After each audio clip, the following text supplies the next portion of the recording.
Hi, everyone. This is Sterling McGarvey, and I'm here with, Hector Sanchez. and we are checking out Mortal Kombat for the PlayStation Vita. Yeah, Mortal Kombat for PlayStation Vita is a fully customized experience for even the most hardcore MK fan. We've kept a lot of the qualities that made MK so successful and kind of tailored them to the Vita device and added a couple new things. One of the things that we're going to show you today is the bonus challenge tower, which is a series of 150 missions that are tailored to the PlayStation Vita. The game runs at 60 frames per second, just like the console version as well. But we've also added touchscreen functionality and the accelerometer in pretty interesting ways that we weren't able to do, obviously, in the console version of the game. What Brian's going to show you now is one of the new mechanics that we put in the game, which is touchscreen fatalities. Obviously, the fatalities are kind of the big calling card of Mortal Kombat, and we wanted to try to figure out a way where we could make it even more accessible to even the most casual fan that are on there. So you can see right here, Shao Kahn is kind of showing off that we have touchscreen fatalities available on the Vita system. So this mission is basically just a training mission to show you what we can do. So you get to beat up on everyone's favorite punching bag, which is Johnny Cage. Finish him. And then the screen will give you a little prompt to kind of put those kind of gestures in there. You can see it's a lot easier this time around. You're only doing the gestures. You're not doing the face button this time.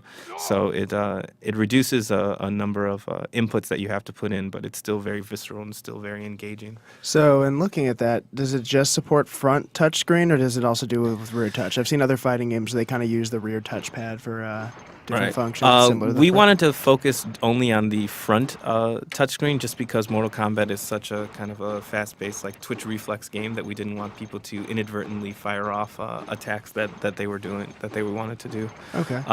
This next mission that Brian's going to show you is Bloody Mess.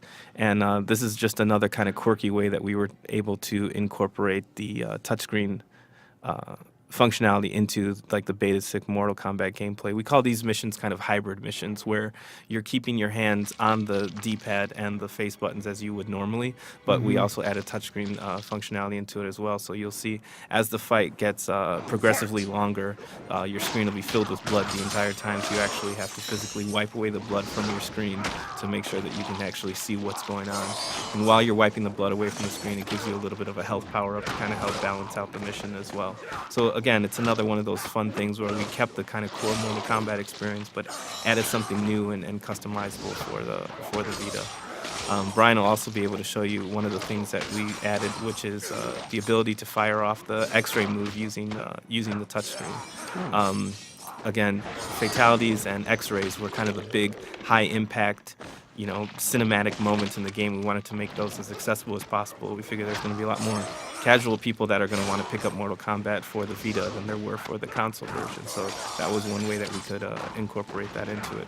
So the strategy of this mission is to try to disable Baraka so that you have the time to kind of wipe away the blood from the screen. Cool thing about developing for the Vita was that we were able to spend a lot of our design brain power and programming brain power on just these like kind of fun, quirky missions. The game was pretty much already designed and working, so all we had to do was kind of get it working on the Vita. This mission is called a juggle mission, and basically we wanted to use kind of intuitive game design elements that people are kind of already used to. Obviously, there's a series of missiles on the bottom of the screen, and the object of this mission is to keep Scorpion in the air by firing missiles from each one of them the entire time. This is a cool mission. People were really digging this a lot, so we made a few variations of these as you go up the ladder. A little bit later, there'll be less missiles. In one mission, there's actually two guys falling, and you have to keep them both balanced up at the same time, so there's a lot of different variations. Another thing that we've done in Mortal Kombat, we've always had things like Test Your Might, test your strike, things like that. We made a new variation of this. It's called Test Your Balance, and this uses the Vita's accelerometer. And basically, for some reason, somebody sadistically decided that they were going to put your character on a plank over a pit and force you to stay balanced for an amount of time on there. In this mission, there's actually people off to the side throwing severed body parts at you.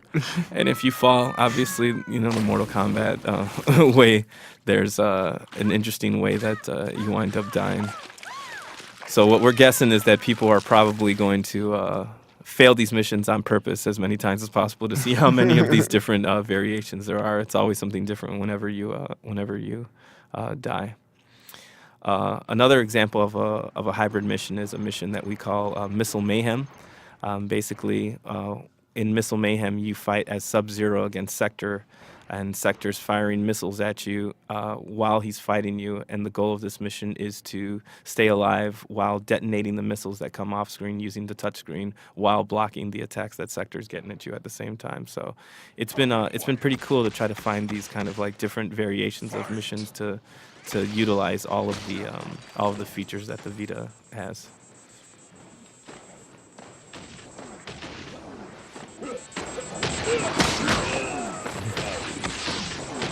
So you can see the game runs at 60 frames per second.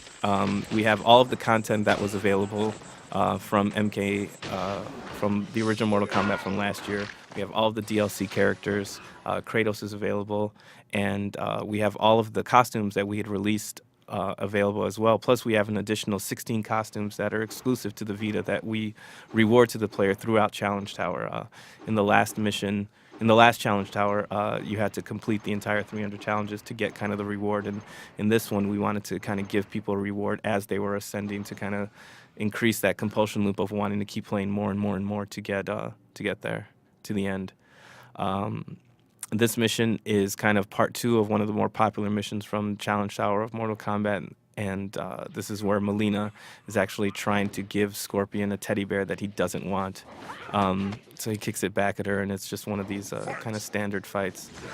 He's going to be a big meanie and fight Melina, even though she just wants to be friends. But yeah, you can see we've kept a lot of the same elements from MK9. You can see the train went by, the dynamic lighting is still there. We really wanted to keep it on par with the console version of it. We didn't want to kind of take any shortcuts, and we wanted to give the background, the personalities that they had from the console version as well.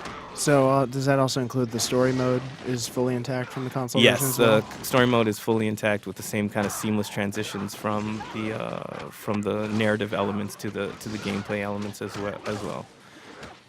Okay. Now, I'd also read that NetherRealm's not working on any online multiplayer per se. Are there any kind of online features that it'll have? Is there any PlayStation Store integration that we can expect to see? Yeah, we have both ad hoc and infrastructure multiplayer available.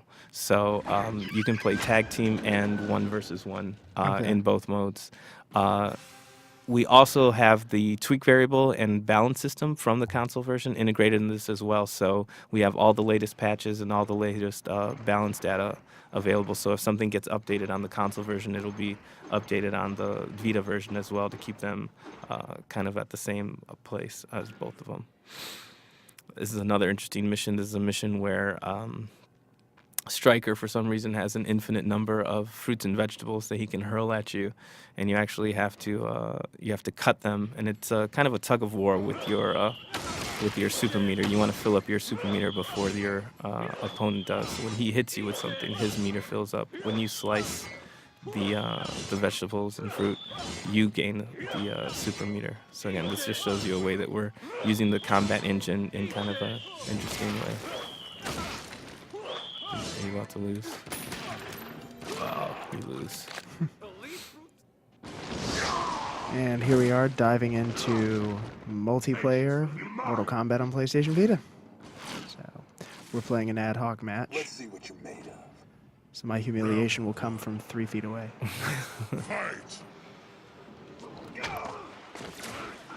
Cool thing about ad hoc is that you can't really rage quit. No. Because the person's in the room. You can rage at them, but you can can't rage rage at quit them, but you on can't them. rage quit on them.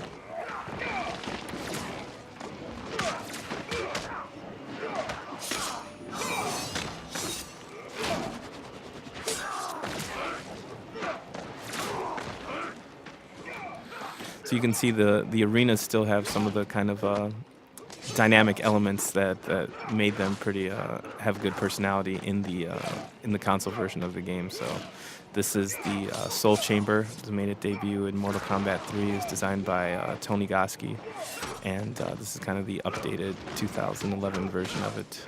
We wanted to make sure that we kept the Soulnado still viewable and the kind of the background NPC characters as well.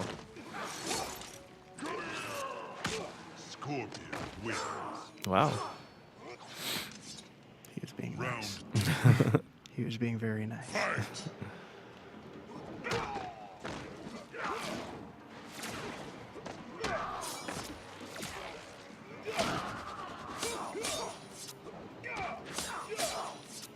You can use your X-ray by tapping on the flashing X there. There we go. Oh.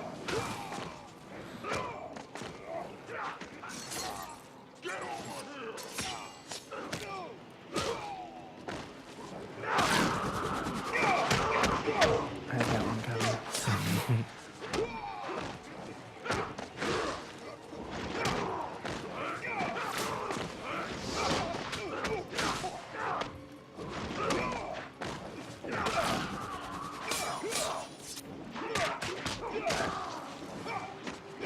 Cabal wins.